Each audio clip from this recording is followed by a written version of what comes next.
जय सभी साधना साथियों के लिए एक बहुत महत्वपूर्ण वीडियो है।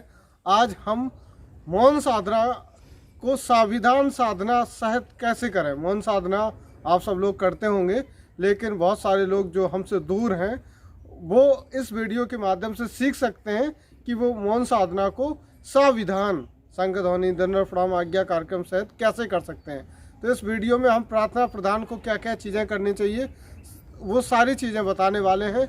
एक एक चीज़ कि प्रार्थना प्रधान को कब आ जाना चाहिए और कब क्या क्या करना है ताकि वो शुद्ध साधना हो सके। आपके यहाँ मौन साधना देवस्थान कैसे होना चाहिए आपको हम बता रहे हैं। अगर आप बाहर रहते हैं किसी सिटी में तो आपको क्या है, अपने छत पे या कोई भी ऐसी पर्टिकुलर जगह स्थान बनाना है जो स्थान परिवर्तित ना हो, और गांव में हो तो गांव में आपको ऐसी जगह स्थान बनाना है जहां स्थान बदला ना जा सके और जहां सभी लोग आ सके।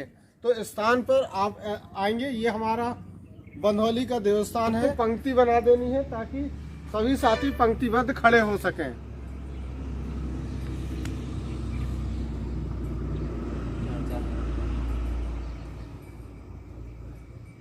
और आपको जहां भी मौन साधना का आप स्थान बनाएं वहां आपको चौकी बना देनी है इस तरीके से, ताकि आप उसमें शंख ज्योति और घड़ी रखने के लिए स्थान हो। इस तरीके से आपका स्थान होना चाहिए। अब ये देवस्थान की भूमिका है। जैसे कि हर घर में एक मुखिया को स्थान प्राप्त होता है, ठीक उसी तरह से देवस्थान में एक संचालक होता है, और देवस्थान संचालक या प्रार्थना प्रधान को देवस्थान में उस समय आ जाना चाहिए ताकि वह 6:30 बजे के प्रथम देवस्थान की सफाई, रोशनी, शंख आदि पखरा सके। और देवस्थान में चौकी रखने का नियम कुछ इस प्रकार से है। देखिए हम चौकी कैसे सजाते हैं एक देवस्थान पे। सबसे पहले हमारा काम है कि हमें इंटरनेट से गूगल पे टाइम ऑफ इंडिया सर्च करके घड़ी में ला लेनी है ताकि हमें ठीक समय की जानकारी रहे। करंट टाइम ऑफ इंडिया से हमें घड़ी में ला लेना चाहिए गूगल पे सर्च करके। अब चौकी रखने का नियम देखें। इस तरह की से घड़ी रखते हैं हम अंतिम पंक्ति में, दोनों पंक्तियों की अंतिम पंक्ति में घड़ी रखते हैं कोने पे।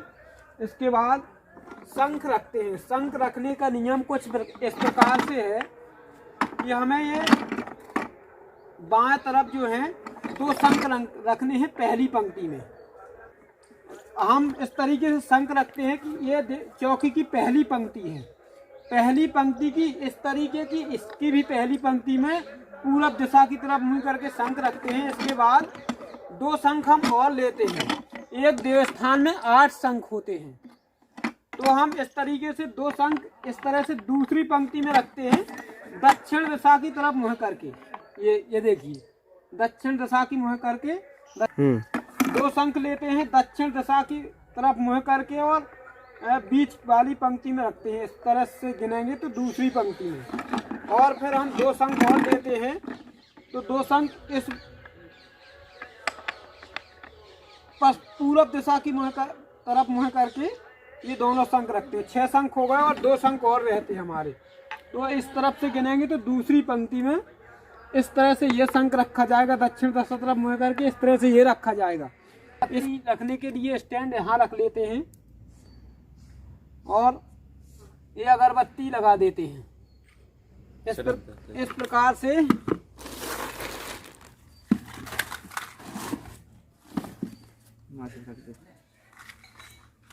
ध्यान रखें ये काम अति सावधानी से नियमित समय से करना है। और हम 35 पर ज्योति रख देते हैं इस तरीके से। तो ये हमारी चौकी सज गई है। और ये काम हम साधना समय के अतिरिक्त समय में कर रहे हैं ताकि आपको हम अच्छी तरह से इसको दिखा सकें और बता सकें। अब ठीक 6:35 हो चुके हैं। अब जो प्रार्थना प्रधान है वो प्रार्थना प्रधान का जो स्थान लेता है वो ताड़ासन के लिए आसन किस प्रकार लगाएगा। ताड़ासन ताड़ की वृक्ष की भांति, निर्जीव पाषाण सलाखा भांति, शरीर के सीधे खड़े होने की अवस्था को कहते हैं। इसमें शरीर सीधा तना हुआ, पैर की एड़ियां मिली हुई, पंजों में लगभग 1 बालिस्त की दूरी, घुटने, गर्दन, कमर कड़ी, दृष्टि सामने अथवा नेत्र बंद, हाथ सीधे, हथेलियां जंघों से मिली हुई, मुट्ठियां खुली हुई, शरीर के आदि से अंत तक प्रत्येक नसनाड़ियां सावधान, प्राणायाम शब्द रहित स्वाभाविक ताड़ासन का प्रतीक है। प्रार्थना प्रधान के अतिरिक्त अन्य जो भी साथी संग ध्वनि करना चाहे तो इस प्रकार पंक्तिबद्ध जो पंक्तियां हैं, प्रथम पंक्ति फिर इसके बाद दूसरी पंक्ति में खड़े हो सकती है। एक देवस्थान पर 8 संघ होते हैं, 8 साथी एक देवस्थान पर शंख ध्वनि करने के लिए खड़े हो सकते हैं। आसन ग्रहण करने के उपरांत अब हमें दैनिक निजकार सिंहावलोकन आज समर्पण, जो 24 घंटे के जो बीते हमारे शारीरिक मानसिक कार्य हैं, उन्हें हम ठीक 45 के पहले आस्मरण कार्य से निवृत्त हो लेना चाहिए, ताकि हम ठीक 6:45 पर संध्वनि प्रारंभ कर सकें। इसके बाद ठीक 6:45 पर संध्वनि प्रारंभ करने के उपरांत ठीक 6:57 तक हमें संघ ध्वनि पूर्ण करके संघ यथा विधि रख देना है। अब हम आत्मसमर्पण क्रिया से निवृत्त हो चुके हैं और अब ठीक 45 पर शंख ध्वनि करनी है। श्रद्धावत शंख उठा के 6:45 के पहले इस तरीके से, और ठीक 6:45 पर शंख ध्वनि करना है इस तरीके से आसन लगा के। ठीक पश्चिम दिशा में शंख ध्वनि कर ली। इसके बाद बाएं पांव के पंजे से और दाहिने पांव की एड़ी से इस तरीके से हम मोड़ते हैं, और अब उत्तर दिशा में शंख ध्वनि करनी है। और इस तरीके से बाएं पांव के पंजे से और दाहिने पांव की एड़ी से हमें चारों दिशाओं में शंख ध्वनि करनी है। शंख ध्वनि का नियम 12 मिनट शंख ध्वनि करने का नियम है, और चतुर्दिशा में शंख ध्वनि करनी है। एक दिशा में 1 बार फूंक लगानी है।